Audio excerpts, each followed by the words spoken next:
Salut et bienvenue dans l'égalité de vive voix. Ici, on ose poser des questions, bousculer les idées reçues et mettre en lumière des voix qui inspirent. Aujourd'hui, on met des mots sur ce qui pèse lourd et qui touche beaucoup de femmes dans la charge mentale.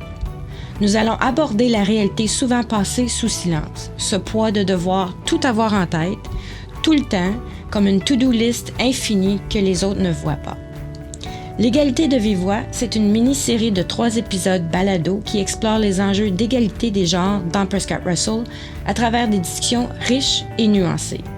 À chaque épisode, des leaders, des experts, des acteurs et actrices de changement partagent leurs analyses, opinions et expériences pour nous aider à mieux comprendre les barrières systémiques et inspirer l'action collective pour des changements fondamentaux durables. L'égalité de vive voix offre un espace pour réfléchir ensemble aux défis de notre temps, de notre région. Un espace où les voix s'unissent, se soutiennent, s'amplifient et s'élèvent pour faire avancer la cause des femmes. Ce projet de balado, c'est le fruit d'une collaboration entre Leadership féminin Prescott Russell et la chaîne communautaire TVC 22. Ensemble, on veut créer un espace vivant pour parler d'égalité, de leadership et de ce qui nous pousse à changer les choses dans nos communautés. Je m'appelle Geneviève Bélan. Je siège sur le conseil d'administration de Leadership féminin Prescott Russell. Bienvenue. Merci.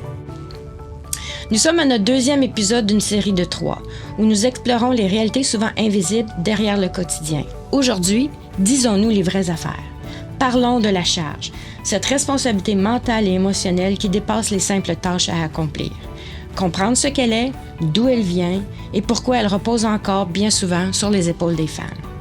Dans nos sociétés modernes, les femmes portent plusieurs chapeaux à la fois. Professionnelles, mères, partenaires, aidantes naturelles. Une belle diversité, mais qui cache souvent le poids lourd à porter. Cette pression constante épuise, gruge l'énergie et laisse pas beaucoup de place à se reposer. Ce fardeau, c'est ça la charge mentale, ce qu'on pense qu'elle est.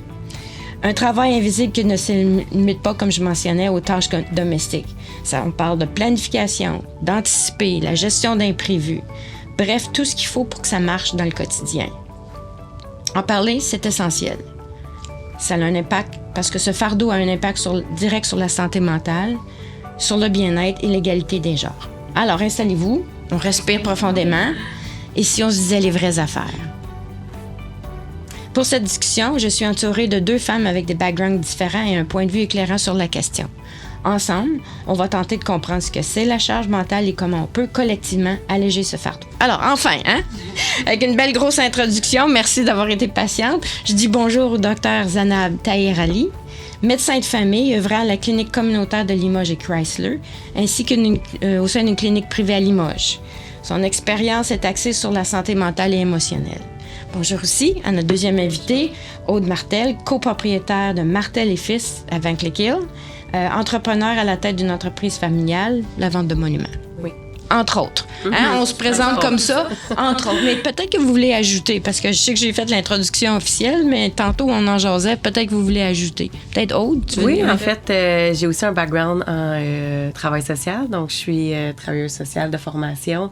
J'ai fait de la pratique au niveau des centres communautaires, comme le centre psychosocial à Ottawa, puis ensuite en pratique privée à Rockland avec le CIFEO, auprès des jeunes qui ont des troubles de santé mentale, donc accompagnement des familles, des jeunes de 0 à 18 ans, tout ce qui est au niveau de anxiété, trauma, dépression, name it. Puis l'accompagnement justement des mamans, des papas au travers tous ces défis-là quotidiens. Oh, une belle expérience aussi, complémentaire ou même oui. Un peu différente. Oui, c'est bien, merci. Écoutez, tu as très bien discuté un peu, m'introduit. Pour ajouter, moi, j'ai fait ma formation ici à Ottawa et j'ai fait aussi dans ma résidence, j'ai fait une 3e année sur la santé de la femme, la santé axée sur la santé féminine. Donc, ça me donne cette perspective sur ça. Donc, j'ai spécialisé ma pratique dans cette région. Oui, merci. Puis on va peut-être y aller là aussi, comprendre l'aspect peut-être un petit peu plus clinique, puis après ça, nos expériences personnelles aussi pour guider dans cette conversation-là. Ce qu'on veut justement, c'est ouvrir le dialogue. Je sais qu'on cherche souvent des définitions, mais je pense qu'on essaye juste pour l'instant ce matin de vraiment comprendre puis aller avec le cheminement personnel. Alors, merci encore là d'être avec nous. Je vais vous lancer une première question, évidemment, pour partir la conversation. C'est quand on parle justement ou quand vous entendez charge mentale, quelle image ou quelle émotion vous vient spontanément en tête quand on parle de charge mentale? Y a-t-il quelque chose qui vous vient en tête, là? Bah, écoute, pour moi, ce qui vient en tête, c'est vraiment cette image où, genre, c'est cette femme, peut-être ça peut être une femme assise sur un bureau et c'est différentes bulles qui vont sur la tête constamment, là, comme dans une bande dessinée, un dessin animé, où ça a tellement de bulles qui viennent dans la tête et qui pensent à des millions de choses pendant qu'elle est en train de faire quelque chose. Donc ça vient. Et j'ai une deuxième image, des fois, ça c'est plus... j'ai l'impression que on est constamment en train de courir sur un tapis roulant. Et genre, c'est constant. Donc, j'ai ces deux images qui viennent en tête vraiment quand je parle de charge. Une plus active, puis un autre plus... Oui, voilà, de charge mentale. Ouais, c'est ça. Donc, c'est une de mes images. Un peu la même chose, j'avais comme un cerveau où est-ce qu'il y a plein de bulles autour, plein de facteurs qui influencent un petit peu comment le cerveau peut fonctionner.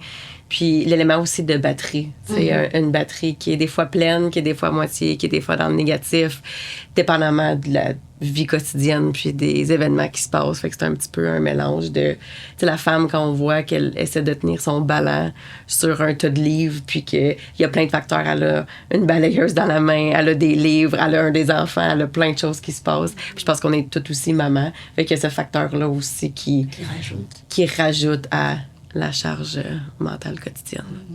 Moi, c'est un peu... évidemment, les images que vous décrivez, je les vois, là. On les voit très bien. Puis moi, c'est tout le temps aussi être un peu toujours sur le go, là. Tu sais, juste ça coche, là, tu sais, de dire au cas où. Fait qu'il y a comme un peu comme un coureur qui est prêt, là, tu sais, à sprinter, là. OK, donnez-moi le go, puis je pars parce que j'ai pas le choix, là. Fait qu'il y a ça aussi, hein, comme image. OK, c'est super. Peut-être aussi nous expliquer un peu, avant qu'on va parler des conséquences tantôt, là, mais de comprendre d'où elle vient. D'où vient cette charge-là? Pourquoi, peut-être en 2025 ou à ce jour, c'est encore en grande partie sur les femmes. Alors, je ne sais pas si vous pouvez élaborer ou parler un peu, soit des héritages culturels, sociaux, économiques peut-être, ou peut-être juste aussi votre background, là, de dire, OK, selon vous, d'où ça vient, ça? Je pense qu'il y a plusieurs facteurs d'où ça vient. Puis, tu sais, je pense que chaque femme a sa propre réalité, son propre investissement dans sa vie professionnelle, personnelle auprès de sa famille. Fait que je pense que ça dépend pour chaque personne. Mais d'une part, je pense qu'il y a des rôles sociaux attribués aux femmes différemment que des hommes, la façon qu'on est socialisé, qu'on est élevé. On en parlait un petit peu juste avant, mais tu sais, les petites filles, quand elles sont enfants, elle a une poupée, son petit carrosse, sa petite cuisinette. Puis je dis pas, là, je fais vraiment des stéréotypes, mais en général, on voit beaucoup ça. S'occuper des autres. Tu sais, souvent aussi, une grande sœur, elle va s'occuper des petits frères, des petites sœurs. Un grand frère, on dirait que c'est comme plus... Lui, il est plus tough, il va aller jouer dehors. Il y a moins, on dirait, ce fardeau-là, même jeune. Fait que je pense que ça commence vraiment, même à l'enfance, où est-ce qu'on est socialisé d'une certaine façon, qu'on dirait que les femmes sont portées à être plus... pas responsables, mais avoir plus ce caring-là, puis cette capacité de penser aux autres et à tout ce qui vient avec. Ou les attentes, hein? C'est comme les attentes, puis des fois, sont véhiculées, sont dites aussi, de dire, peut-être que tu pourrais aider ta mère avec. C'est ça. Ou peut-être que, tu sais, il y a des tâches à faire, fait qu'à un moment donné, c'est qui est axé sur, avant de faire d'autres choses, il faut que ça soit fait. Avant qu'on aille dehors ou aller jouer, il faut qu'il y ait une tâche qui soit complétée, mais aidante, hein? Il faut aider, il faut être disponible pour les autres. Oui. Ouais, et surtout les attentes, comme tu disais, les attentes culturelles, les attentes sociales. Moi, personnellement, si je vois un peu, ma mère était femme au foyer, donc du coup, il y avait des attentes d'elle et je pense qu'automatiquement, c'est tombé sur moi aussi parce que elle, c'était ses attentes. Donc, c'est ce que moi, j'ai vu.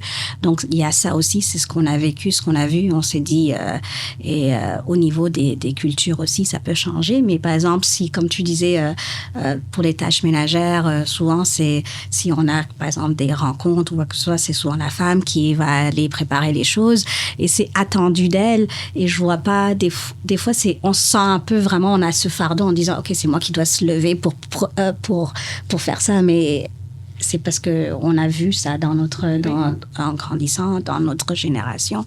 Mais maintenant, ça change parce on travaille, la plupart des femmes travaillent, donc il y a besoin de égaliser ces rôles-là et sortir de ces normes des normes historiques depuis des années. Les modèles qu'on a eus, c'est ouais. ça, comme tu mentionnes, modèles de papa, de maman, d'adultes responsables. Mais souvent, j'en ai entendu parler aussi beaucoup, je sais pas, des fois, tu parles avec certains hommes ou même de la génération de mes pères ou de mes oncles ou grands-pères en disant ah oui, c'est parce que les femmes le font parce qu'elles sont bonnes à faire ça ou elles sont meilleures à faire ça. Mais il y a ce côté oui, mais comme je le disais, une tâche. Pourquoi on a assimilé cette tâche-là à un genre? C'est parce que c'est facile à dire, mais la même tâche peut être faite par un homme aussi. Donc, il y a ce côté en disant, oui, les femmes le font, c'est parce qu'elles sont meilleures à faire ça. Mais je suis d'accord que peut-être mettre au monde un enfant ou le côté, genre, peut-être allaiter, on a ce petit positif ou cet avantage, mais à part ça, je pense pas qu'on devrait avoir un avantage plus que ça. Oui. Non, puis si je peux faire du pouce sur l'idée, oui, faire le ménage, par exemple. Je pense que tu donnes un très bon exemple. Quand il y a des choses qui sont comme physiquement, ça fait partie de notre biologie aussi de s'occuper d'un autre être. C'est comme ça qu'on crée. Puis là, tu me sens en comparaison. Faire le ménage dans la maison, c'est pas nécessairement parce que t'es meilleur. Pourquoi t'es meilleur? Parce que t'as pas eu le choix que de le faire. Et alors, avec la pratique, tu es devenu meilleur. Exactement. Alors, ça, je donne un exemple vraiment un peu bizarre là, ou un peu comique, là, mais c'est justement, il y a des choses... Mais souvent, on dit, c'est parce que c'est une extension du rôle maternel qu'on peut continuer. Alors, il y a comme cette... déduction ou cette attente-là qu'il faut que tu continues parce que c'est une continuité vraiment du rôle. Puis, comme tu dis, des fois, c'est peut-être pas vraiment une continuité, c'est une tâche. Il y a quelque chose à faire. Il faut amener, par exemple, les enfants chez le médecin ou il faut voir aux soins de santé à ton enfant. Pourquoi c'est le rôle de la femme? Pourquoi c'est pas le rôle du père? Mais c'est parce que vous l'avez mis au monde, vous avez pris soin les premiers mois, vous savez ce que l'enfant a besoin. Oui. Je pense qu'il y a une nuance à faire entre la réalisation de la tâche à faire, puis penser à faire la tâche. Parce que c'est... Moi, je suis bonne pour donner des indications, pour dire, OK, peux-tu faire ça? Peux-tu, mettons, mon mari, peux-tu aller porter les enfants? Peux-tu... Il va le faire haut la main, mais de penser, puis c'est là la charge mentale, c'est pas... Mettons, ton mari va dire, ou ta conjointe, peu importe, j'ai fait ça, j'ai apporté les enfants, j'étais allée au rendez-vous, peu importe.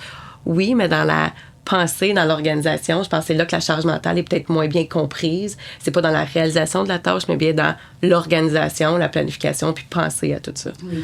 Et non pas dans l'action de le faire, nécessairement. Oui, c'est un très, très bon point. Puis peut-être qu'on pourrait en parler tantôt, parce que moi, je me suis toujours posé la question, ou je me continue à me poser la question. Oui, il y a des choses comme ça qui sont des réalités. Est-ce qu'on est obligé de tout effacer? Parce que on ne peut pas nécessairement tout effacer puis de dire non, je remets tout ça maintenant, toute cette réflexion-là, cette pensée-là à quelqu'un d'autre. C'est parce que c'est une question de contrôle aussi. Oui. Puis pas une question de contrôle pour pouvoir mener tout, mais juste pour savoir, OK, moi, ça m'aide aussi à garder mon équilibre, de savoir que j'ai réfléchi et je pense aux choses. Mais jusqu'à un certain point, est-ce que tu peux vraiment t'en défaire complètement? Ça devient une sorte de contrôle. Oui, on peut redéfinir. Fait qu'il faut faire attention. Là, je vous parle peut-être un petit peu de ma réflexion personnelle, c'est de dire, oui, la charge mentale, je la reconnais, je comprends un peu d'où elle vient, j'essaie d'éviter certains patterns qui me mettent dans des situations où est-ce que j'ai pas le choix. Mais d'un autre côté, à certains tantôt, est-ce qu'on a toujours le choix? Peut-être qu'on pourrait se poser ça. Est-ce qu'on a toujours le choix? Ou des fois, c'est parce que c'est quand même, faut le faire.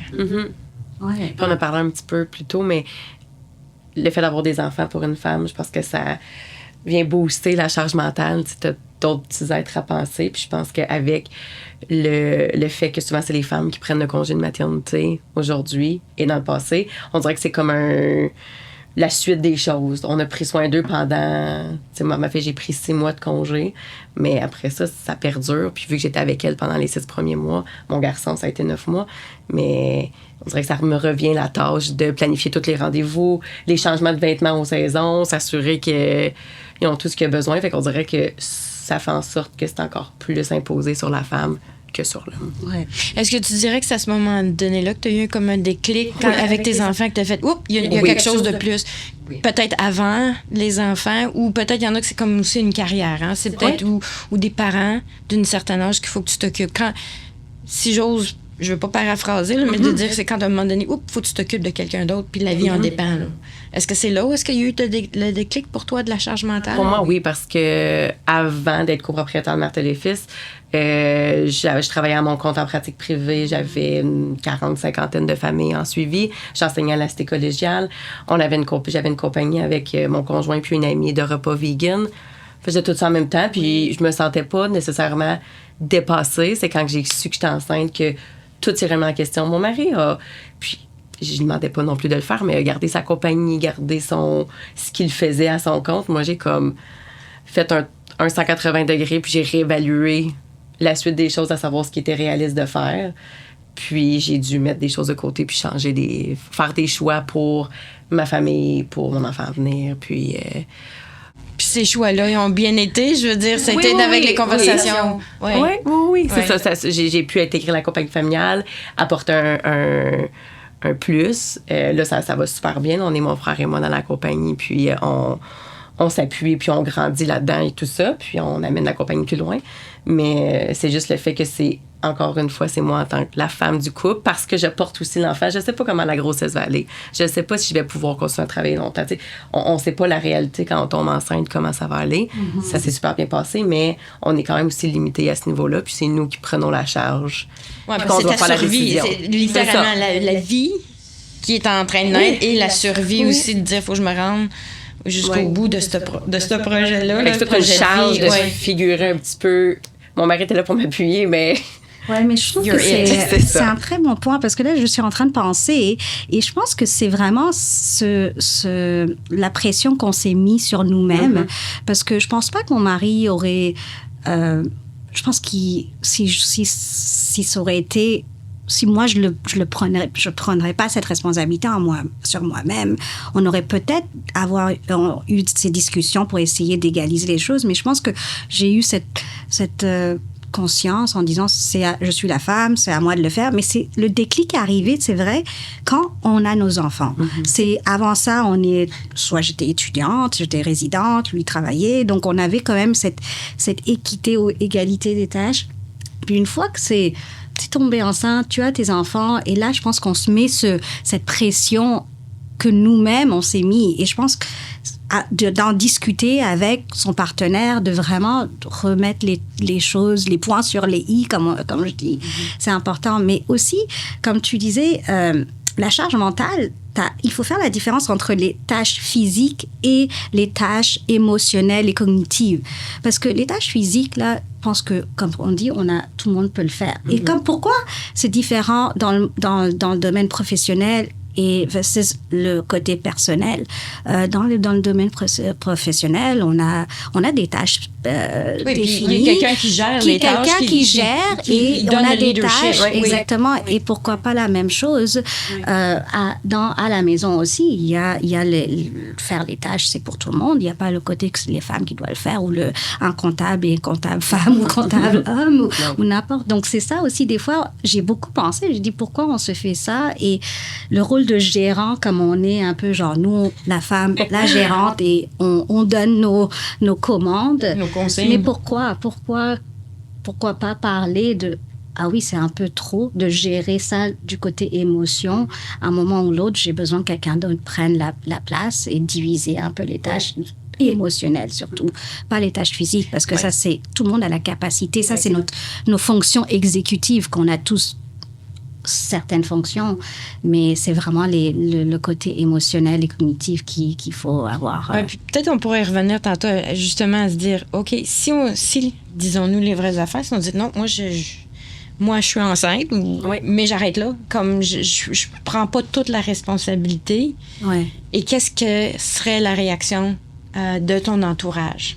Pas ton conjoint ou ton partenaire, mais quelle est la réaction? Si toi, tu disais, soit sans être, puis là, je vais peut-être dans une partie peut-être un petit peu plus émotionnelle ou émotive, c'est de dire, oups, ben là, c'est peut-être d'avouer qu'on n'est peut-être pas capable. Mm-hmm. C'est une faiblesse, là. C'est peut-être perçu comme une faiblesse de dire, je suis pas capable de prendre tout ça, prendre le rôle de mère ou être une mère en même temps. Fait qu'il y a peut-être ça. Fait qu'on peut peut-être revenir un peu tantôt en parlant de comment on se sent dans tout ça, parce que je pense que c'est une autre chose à déballer.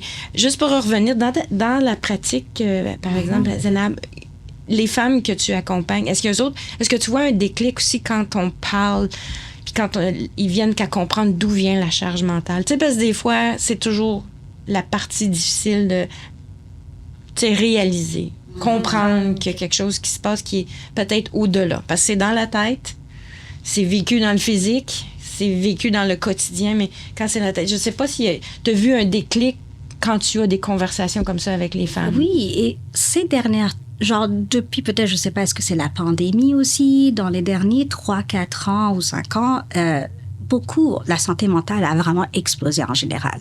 Et c'est très facile, les troubles de l'humeur, de dire, ah oui, je vois le patient, je dis, bon, il y a l'anxiété, la dépression. Mais ça, c'est vraiment une conséquence de ce qui s'est passé. Donc, à trouver vraiment la cause, ça, c'est important. Et souvent, j'ai vu qu'il y a un pattern. C'est souvent à peu près soit des femmes dans les quarantaines ou qui sont en train qui ont des enfants un peu plus âgés, mais qui arrivent à certains moments où ils ont tout fait et ils se trouvent vraiment, genre, il y a quelque chose qui manque, ils sont vraiment juste en burn-out. Émotionnellement, ils ont vraiment plus l'énergie. Puis après, c'est en cherchant vraiment que pourquoi c'est à peu près ce pattern qui revient à chaque fois et c'est la charge mentale joue un gros rôle parce que toutes ces femmes-là sont peut-être des femmes qui travaillent, qui ont dû beaucoup gérer à un moment ou l'autre et à un moment, c'est impossible de gérer et les symptômes physiques commencent à apparaître. D'abord, c'est le côté mental, mais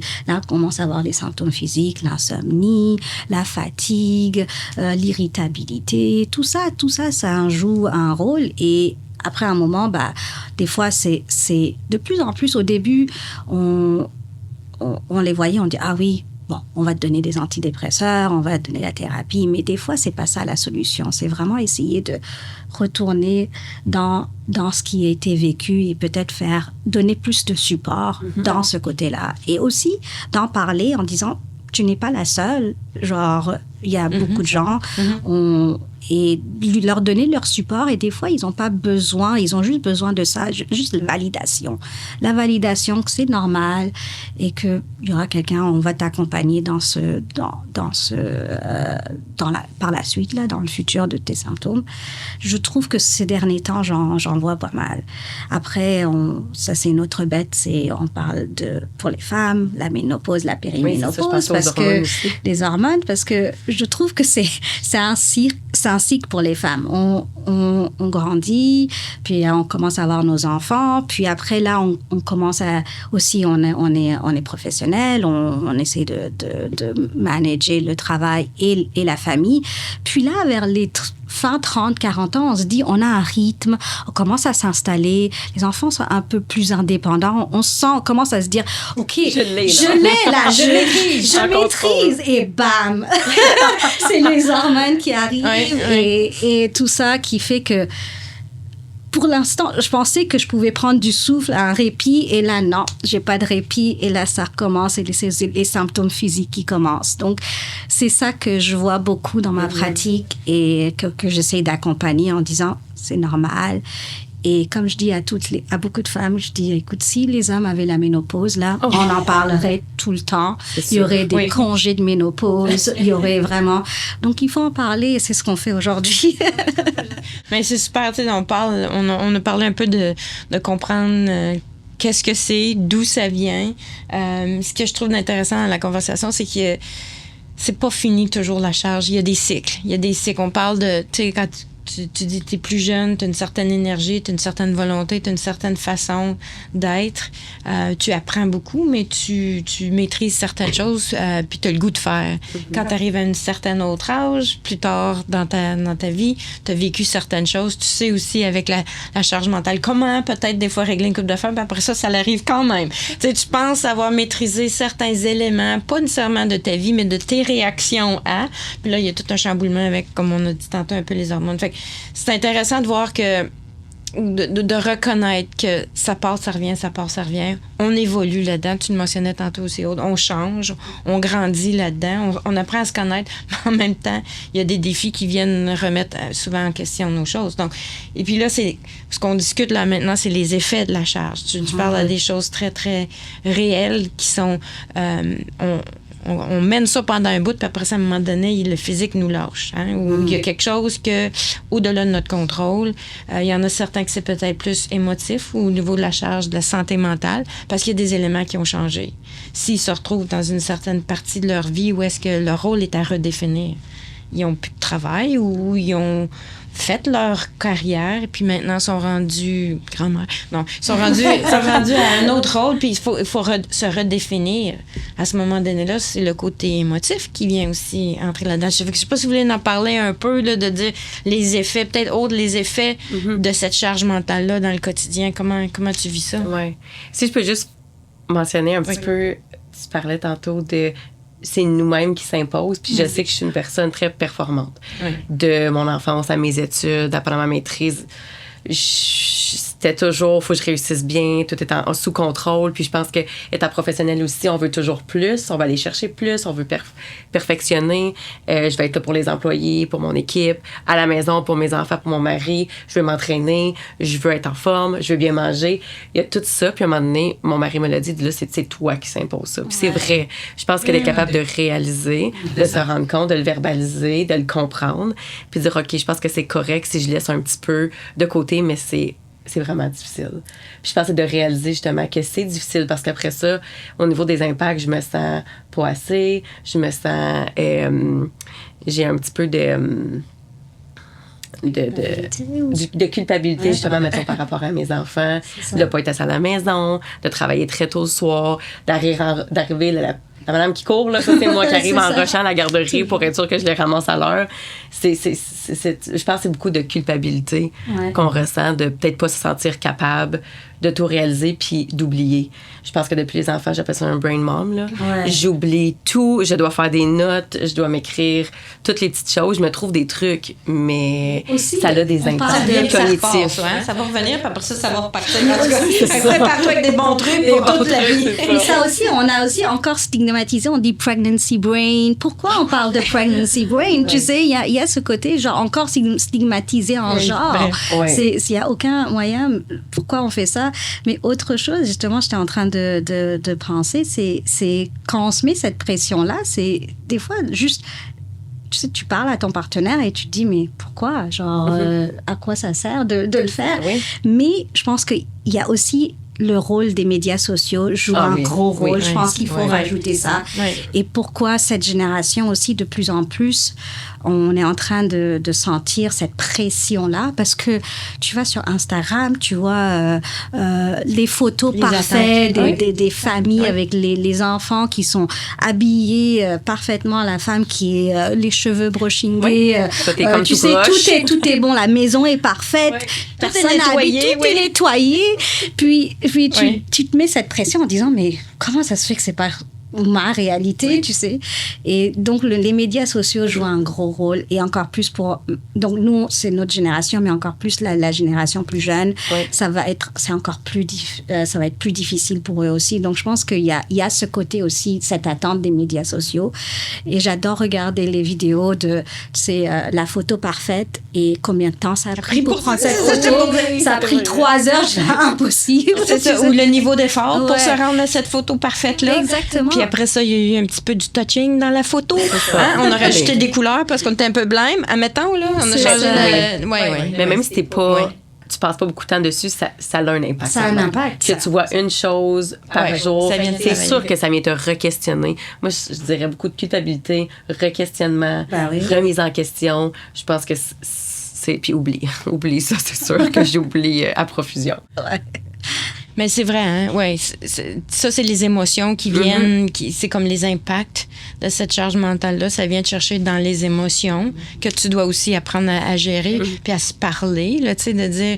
Mais on se pose toujours la question. Moi, je me pose la question, justement. Je suis une personne ambitieuse. Je suis une personne qui veut réussir. Je suis une personne... On dit perfectionniste... Moi, j'ai un peu de misère avec le mot perfectionniste, qui veut bien faire les choses, right? Parce que tu veux avoir un sentiment d'accomplissement. Ça, c'est ce qui te motive. Mais quand tu dis, OK, si ça va trop loin, c'est justement, est-ce que ça devient une question de charge? Est-ce que tu t'en mets trop? Puis où est la limite? Mais il me semble que c'est à travers les années et les expériences que tu viens à jauger. Puis je pense que j'aime beaucoup ton idée de faut en parler. On parle avec des gens, puis pas pour normaliser, mais on dirait se recalibrer un peu. Moi, j'ai ce sentiment-là de... Quand on en parle, on se dit, OK, je sais un peu plus comment je me sens et où je me sens. Puis après ça, de dire... oui, ça, c'est une influence extérieure. Ouais. Parce que aussi, c'est difficile dans la charge mentale de dire, est-ce que ça vient de moi? Est-ce que je suis encore à l'aise avec? Est-ce que ça influence mon couple? Parce qu'on parle tantôt aussi les impacts. Là, on parle beaucoup de nous. Puis souvent, on porte toujours du point de c'est moi, il faut qu'il change. Des fois, c'est pas nécessairement la femme qui doit changer. Tu dois peut-être modifier certaines choses, mais peut-être des choses dans l'entourage et ou avoir la conversation et de dire où sont, j'aime pas utiliser tellement le mot compromis, mais où sont les ententes qui peuvent être faites, puis de dire, ça vient une influence extérieure des médias sociaux qui a des attentes qui créent chez moi. J'accepte pas. Mais c'est pas facile. C'est l'introspection, on est capable de faire de l'introspection pour réaliser nos propres triggers, nos limites, nos besoins, nos attentes. Je dis ça, c'est facile de même, là, mais c'est pas si facile. Mais ça prend encore là, ça va occuper dans le cerveau. Hein? Fait que on vient de parler, c'est un autre élément, ça, de la charge mentale. On parle des tâches, on parle de la planification. Mais quelle est la partie introspection? Ouais, c'est le narratif qu'on se fait, là. Tu sais, l'autocritique ou l'auto-félicitation. Tu sais, ça peut être d'un côté positif ou non, mais on se parle beaucoup, là. Fait que ça prend de la place aussi dans la charge mentale. Ça dépend du stage. C'est un stade.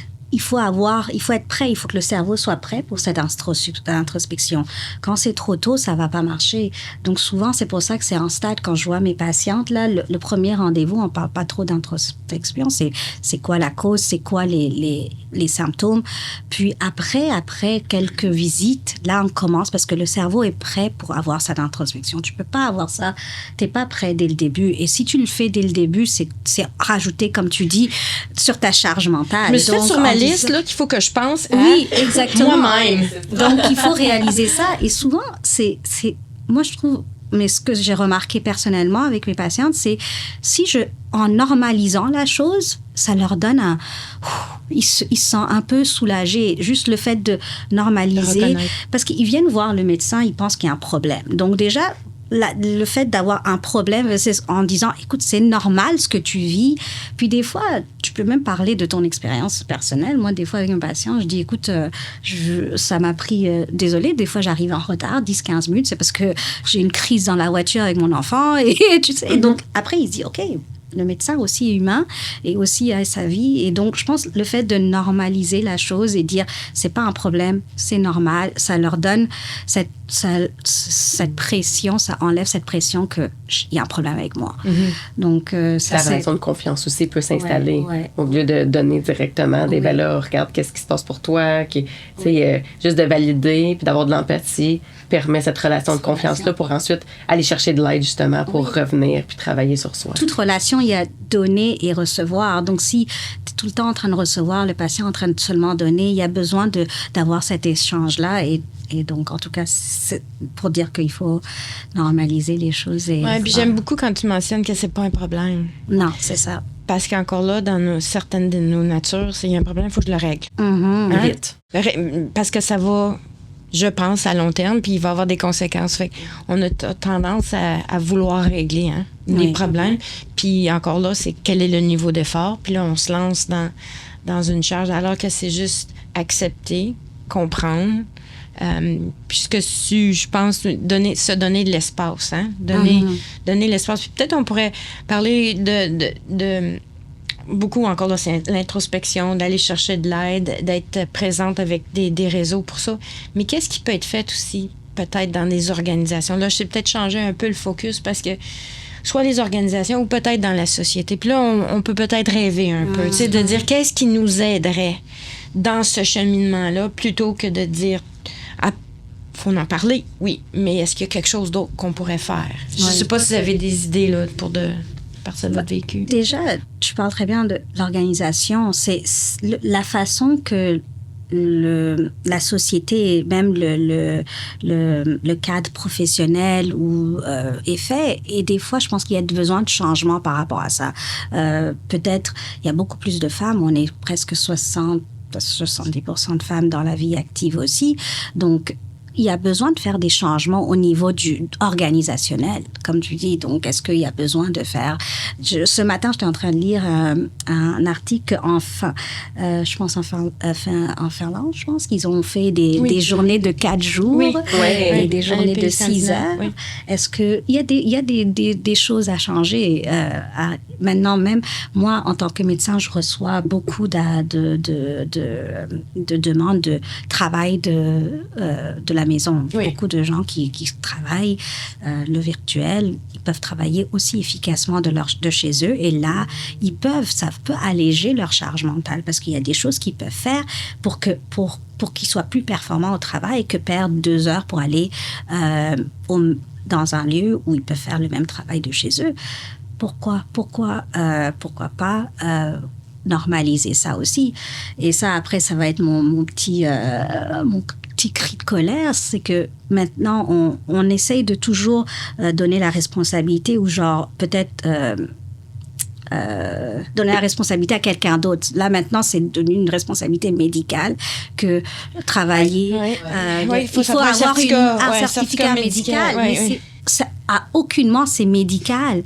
C'est parce qu'on donne le chapeau, on ne veut pas mettre la responsabilité sur nous-mêmes de gestion. On va dire, va avoir une note médicale. Mais pourquoi? C'est vraiment organisationnel. Il y a besoin de changer ce côté-là de l'organisation, comment ça a été fait il y a 50 ans, genre il y a plus longtemps.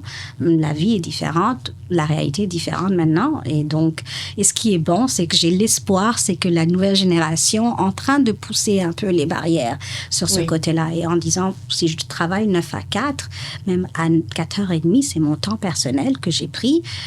Et des fois, nous, en tant que notre génération, la génération d'avant, on trouve ça un peu comme nous, on a fait ça, pourquoi pas tu ferais la même chose? Mais non, c'est bon qu'ils sont en train de mettre leurs limites, se prioriser. Et donc, je pense, comme tu dis, revenons à l'organisation, il y a vraiment besoin d'un gros changement au niveau de l'organisation du travail, comment c'est fait.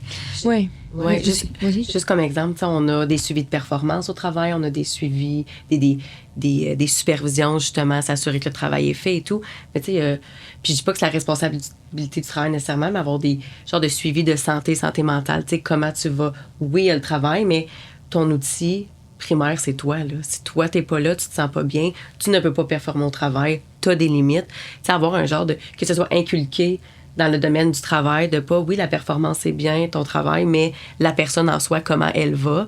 Puis je pense que si on attarde plus de temps, puis on s'inquiète plus de ça, ou on attribue une plus grande importance, ça pourrait faire un impact sur juste l'environnement de travail, puis comment les gens vont en général pour l'adresser. Au lieu de juste mettre ça de côté, puis qu'ils se gèrent à la maison. Puis je vous écoute, puis moi, ce qui vient me chercher, c'est pour avoir travaillé dans le domaine avec les gestionnaires de la formation, les ressources humaines, c'est de dire comment on équipe nos gens dans les organisations pour regarder les situations individuelles des personnes et d'avoir cette réflexion-là. Trop souvent, on va aller à quelque chose qui est facile, de dire, ça, c'est le modèle pour tous, ça s'applique pour tous, on va gérer les exceptions. Ce que tu proposes, autres, c'est plutôt une approche plus personnelle qui, après ça, convient à l'ensemble, plutôt que de dire, tu sais, on met tout ça pareil. Mais ça prend quand même une certaine compréhension, j'utilise le mot maturité, mais une certaine, maturité de gestion pour dire, je regarde l'individu, je comprends les éléments qui contribuent à la performance de cet individu-là et je maximise. Ce qui veut dire peut-être dans certains cas, oui, travailler de la maison pour une femme ou pour un homme qui doit s'occuper peut-être aussi des enfants, ou c'est faire quelques ajustements sur la charge. Il y a plein de solutions. Mais ce que j'entends, c'est d'avoir les conversations. Puis de dire que ça... Pas aller facilement dire, OK, on remet ça à quelque part d'autre. Oui. On met ça ailleurs. Non, on remet ça à l'organisation. Exact. D'avoir des politiques en place, d'avoir peut-être des programmes de suivi, tu sais, un programme de santé. Puis j'aurais espéré qu'avec, tu as mentionné tantôt la pandémie, j'aurais espéré qu'on aurait continué dans certaines bonnes pratiques qui avaient été entamées pour avoir justement des check-ins. Tu sais, ce que tu appelles avec les gens des check-ins, qui incluaient des conversations où est-ce que, qu'est-ce qui fait que tu contribues à ton maximum aujourd'hui et comment on fait pour aider dans ce sens-là?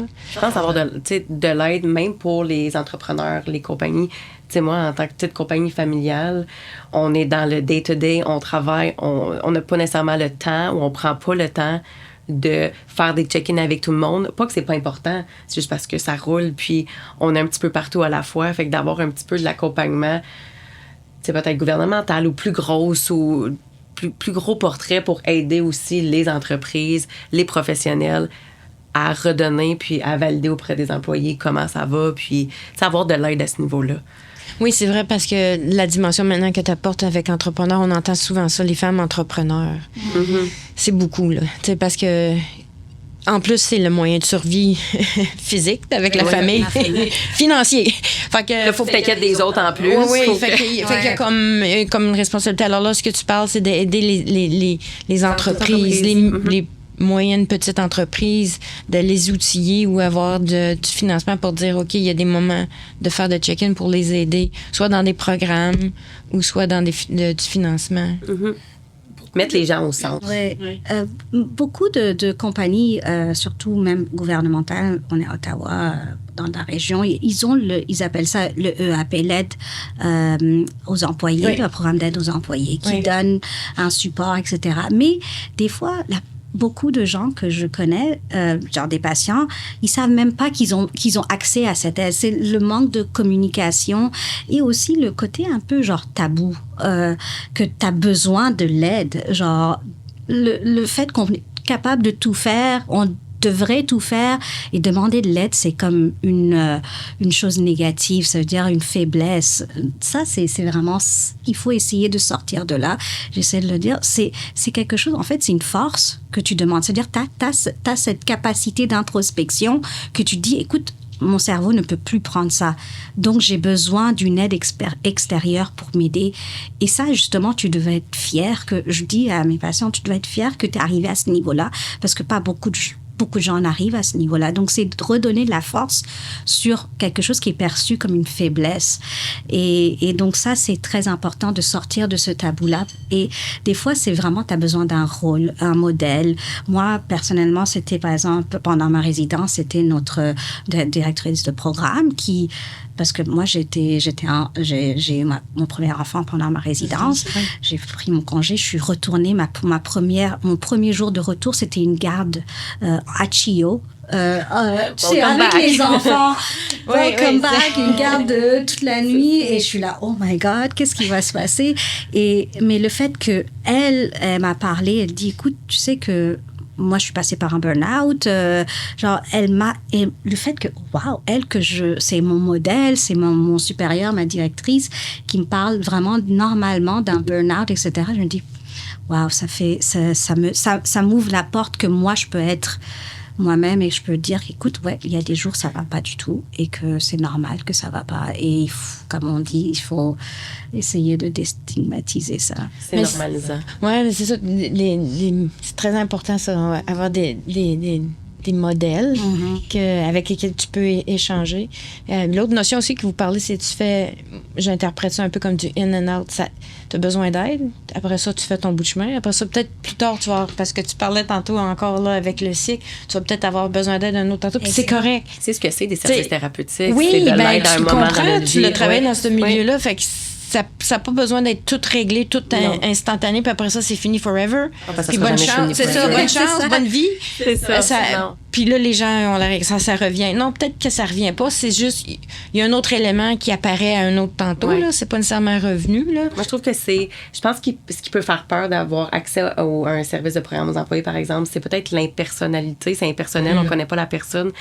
Tu sais, je me dis, dans un cadre de travail, on connaît toute santé, sécurité au travail, de la formation, mais tu sais, santé physique, oui, s'assurer que tout est sécuritaire, mais santé mentale, tu sais, avoir un volet dans ces programmes-là de formation en santé mentale, juste pour que la personne dédiée, tant au niveau employé qu'employeur, ait une connaissance, puisse peut-être accompagner d'autres collègues ou d'autres employés à faire des demandes ou du cheminement. Si quelqu'un dans ton entourage peut dire, écoute, si ça va pas, il y a des ressources, il y a des gens qui peuvent t'aider, tu peux m'en parler. Si on a déjà une petite formation à ce niveau-là, puis être sensibilisé, je pense que quand on parle organisationnel, gouvernemental, c'est peut-être quelque chose qui peut prendre place, puis déjà qui peut se faire. Puis là, pour avoir travaillé au gouvernement fédéral, il y a beaucoup qui a été fait justement de lier ça à la santé et sécurité au travail. Alors, tout l'aspect santé mentale, maintenant, fait partie intégrante de ça. Mais ça, c'est vraiment fédéral, c'est plus loin.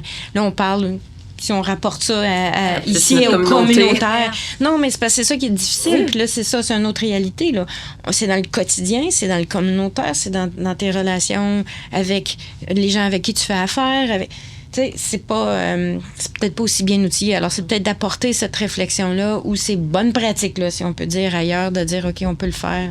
On peut le faire aussi un peu autrement, là. Oui, parce que tout ce qui... Donc, on a besoin de ces supports, on a besoin de ces institutions qui se mettent en place, mais derrière, il y a besoin de valoriser et de dire qu'on a besoin de ça et valoriser cette tâche-là. Oui. Parce que, par exemple, ça sera quelque chose qui pourrait avoir la thérapie qui est couverte par au moins 5 à 6 sessions, je sais pas, déjà ouvrir ça, valoriser sur ce côté-là, ça peut faire un grand changement. Si on parle de monde idéal, là, ça serait avoir la psychothérapie couverte. Oui, et puis de dire ça fait partie inhérente maintenant de vivre. Oui. Alors, c'est la prévention aussi. Au lieu d'être réactif, on est préventif. C'est ça. Mais c'est de changer le système. Oui, puis sans trop réouvrir, mais moi, quand vous me dites ces choses-là aussi, de poser le geste, de dire, il y a encore beaucoup de stéréotypes ou de stigmas attachés à je fais un pas pour aller me chercher de l'aide, qui peut être visible à certaines personnes. Puis dans un milieu de travail, c'est comme, oups, c'est une faiblesse, ou oups, t'as besoin d'aide. Ou j'ai été confrontée à ça combien de temps? Tu sais, comme employeur, tu te fais pas. Admettons que tu es un employé qui dit j'ai besoin d'aide. OK, c'est correct, mais combien de temps? Combien de temps? Pas tout à fait sûr. Puis c'est peut-être, comme on dit, du in and out. Ça va venir, ça va repartir. Mais il y en a qui ont peut-être besoin un peu plus d'encadrement. Ils partent peut-être un petit peu plus loin, puis il y a peut-être un peu plus de chemin à couvrir. Mais il y a aussi ces conversations-là, de déstigmatiser, de dire c'est correct. Comme tu parles de normaliser, mais aussi de dire c'est correct, ça fait partie de. J'ose espérer qu'avec la nouvelle génération, là, j'ose dire ça de même, là, mais avec les plus jeunes. Parce que quand on se dit toujours comme personne, ce qu'on a appris de nos parents, on va essayer de prendre ce qu'il y a de bon, puis laisser ce qu'il y a de moins bon, puis on va essayer de transmettre ce qu'il y a de bon, puis laisser aller ce qu'il y a de moins bon. Puis tu te dis peut-être que ça, c'est un des éléments de toute la conversation sur la santé mentale, ou juste de comment tu te sens, comment tu peux performer, comment on peut t'appuyer, si on peut l'avoir un peu plus ouvertement, là. Je me mets dans la position de gestionnaire, superviseur. On travaille quand même dans un atelier de production de manufacture là, chez nous. Produit, il faut que ça produise. On est dans une shop, fait que c'est comme un petit peu cette vibe-là, si je peux dire. Moi, je viens du domaine social, fait que je peux apporter un petit peu cette partie-là puis accompagner les gens. Mais je me mets dans une autre compagnie où est-ce que, tu sais, un superviseur, c'est comme, OK, c'est ça les attentes. Bien, si au moins il y avait un petit peu d'information, de formation sur la charge mentale, sur la santé mentale, déjà, lui ou elle se sentirait peut-être plus outillé de vraiment accompagner les employés, puis ça aurait un impact dans l'esprit de travail aussi. Oui, bien, c'est ça. Puis là, j'écoute attentivement, puis ça, c'est un des buts aussi avec le balado, c'est de dire aussi, puis aussi les différents organismes, qu'est-ce qu'on peut faire pour appuyer les femmes dans Prescott Russell? Là, j'entends des choses comme, le dialogue, mais donner des outils, avoir des moyens de référence. Tu parles de formation, de y aller à la douce, là, tu sais, pour pas que ça soit un tout doux, là. Non, on rajoute pas la c'est que l'option est là. Oui, puis de dire, comme tu disais tantôt, c'est pas un problème nécessairement, c'est une situation qu'on veut adresser parce que tout le monde va en bénéficier. Puis de faire des conversations aussi à différents niveaux, à différents âges. Encore là, c'est pas juste les gens qui sont rendus à la clinique qui demandent de l'aide, ça peut être aussi fait à d'autres niveaux. Je vois là qu'on a couvert pas mal ce qu'on voulait ce matin. On a parlé des origines, des causes. Vous avez été très aussi ouverte avec un peu les impacts. Puis les impacts au niveau pratico-pratique, mais aussi au niveau émotionnel, au niveau personnel des sentiments. On parle de culpabilité, de choses comme ça avec lesquelles il faut vivre. Et puis, vous avez partagé une couple de solutions pratiques. Mais j'ai le goût de vous demander, là, juste comme ça, si vous aviez comme un conseil ou un truc ou quelque chose, soit qui a fonctionné pour vous ou juste que vous avez vu peut-être que ça a fonctionné pour d'autres personnes, que vous auriez le goût de partager. Pour moi, c'est comme si on retourne à la charge mentale, c'est vraiment la charge mentale, émotionnelle, vraiment cognitive, émotionnelle, qui est invisible. Donc, pour moi, c'est le rendre visible.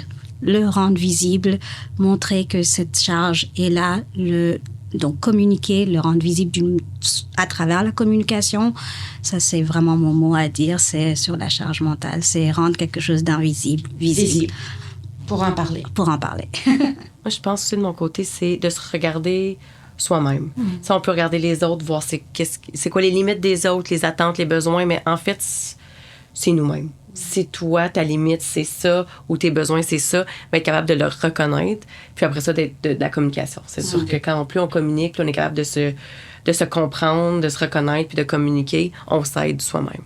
Puis, je vais juste apporter un petit trend, là, maintenant, là, le Tradwife, là. Tradwife, c'est de retour aux années 50. Des femmes qui veulent rester à la maison, qui promouvoient, dans le fond, le retour au rôle traditionnel. Je pense qu'il y a ça aussi. Oui, tu parles de...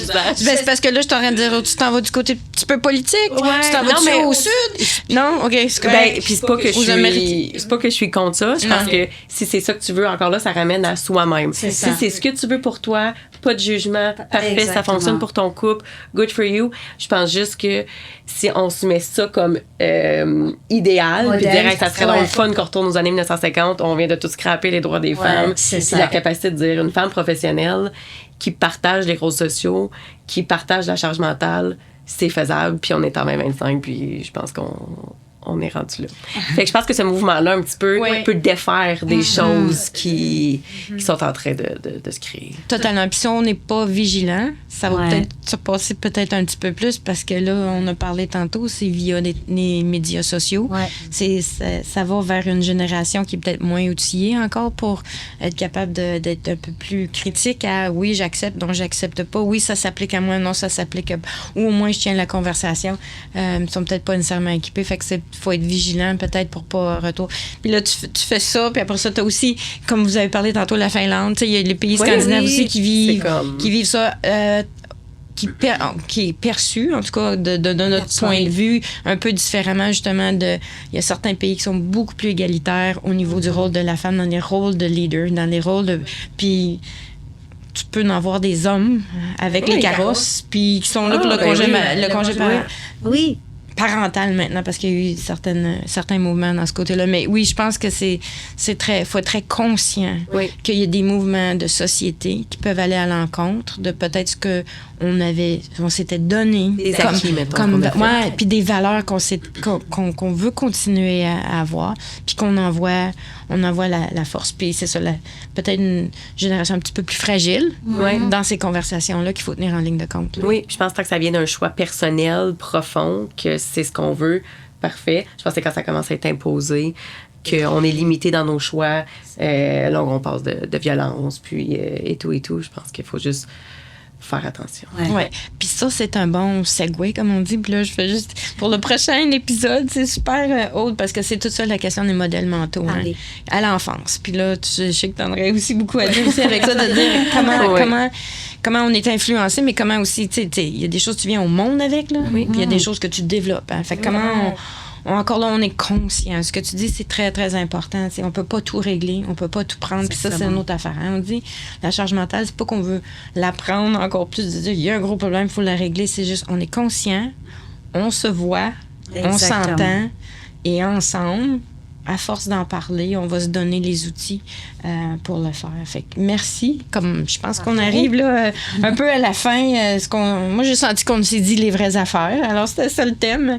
Puis, on a mis des mots sur la charge. J'espère qu'on a aidé les gens à comprendre, à dire oui, ça me parle. Oui, ça c'est similaire. Puis, je pense qu'on a couvert aussi. On a parlé beaucoup des femmes avec des enfants, mais les femmes carriéristes. Moi, je les appelle les carriéristes qui s'en mettent, comme tu parlais, Aude. Hein? Tu parles aussi femmes entrepreneurs qui contribuent au développement économique. Ils en portent énormément sa charge parce qu'ils sont responsables. Si, admettons qu'ils sont dans des postes clés d'une organisation, fait que leur famille, leur affaire, c'est l'ensemble et la santé économique. Il faut que ça fasse de l'argent. Puis la santé aussi de l'organisation, des employés pour être capable de contribuer. Puis là, tout d'un coup, tu te retrouves dans un narratif à soi-même. Alors, je pense que les réalités aussi, on peut les comprendre aussi, que ça s'applique à différents milieux. On l'a nommé, on a mis des mots sur cette charge-là. On l'a décrit. Fait que merci beaucoup d'avoir partagé vos expériences. Puis c'est ça, même aussi nos petites frustrations, nos petites choses qui accrochent. Là. Moi, j'aime ça, là, dans le sens que c'est du vrai, là, ça. Fait que vous avez été très authentique. Merci beaucoup. Alors, pour ceux qui ont entendu et touché, ébranlé, il ne faut pas oublier, hein, un autre message que vous avez dit, c'est que vous n'êtes pas toute seule. On n'est pas seul dans ça. On est ensemble. C'est pas une fin, c'est pas une fatalité. C'est un premier pas pour alléger le poids, c'est d'en parler. On a parlé de la communication. Réaliser, d'en parler, puis on peut rééquilibrer. Là, la prochaine chose qu'on va essayer de travailler, c'est négocier des fois. Hein? On a des techniques de négociation avec notre entourage pour dire ça, c'est mes limites, ça, c'est ce que je suis capable de prendre, puis après ça, c'est la prochaine étape. Alors, si vous qui nous avez écoutés avez été interpellés, n'hésitez pas à faire circuler cet épisode. Laissez-nous un message aussi, on a créé une boîte, là, un commentaire ou une réflexion auprès de l.égalitédevivvoixpr@gmail. Il y a 2 autres épisodes aussi. Une qu'on a faite, c'est l'égalité se construit ensemble, une voix à la fois. Ça, c'est une discussion avec un allié qui est maintenant disponible. Et puis, il y en a un autre qui s'en vient, comme on a parlé tantôt, avec une belle ouverture sur les modèles mentaux. Alors, c'est le concept des modèles mentaux à l'enfance. On va en parler un petit peu plus longuement. Et puis, si vous voulez en savoir un petit peu plus sur leadership féminin et Prescott Russell, il y a le site web leadershipfémininpr.ca. Tu sais, c'est des longs, là, mais il y a toujours ça.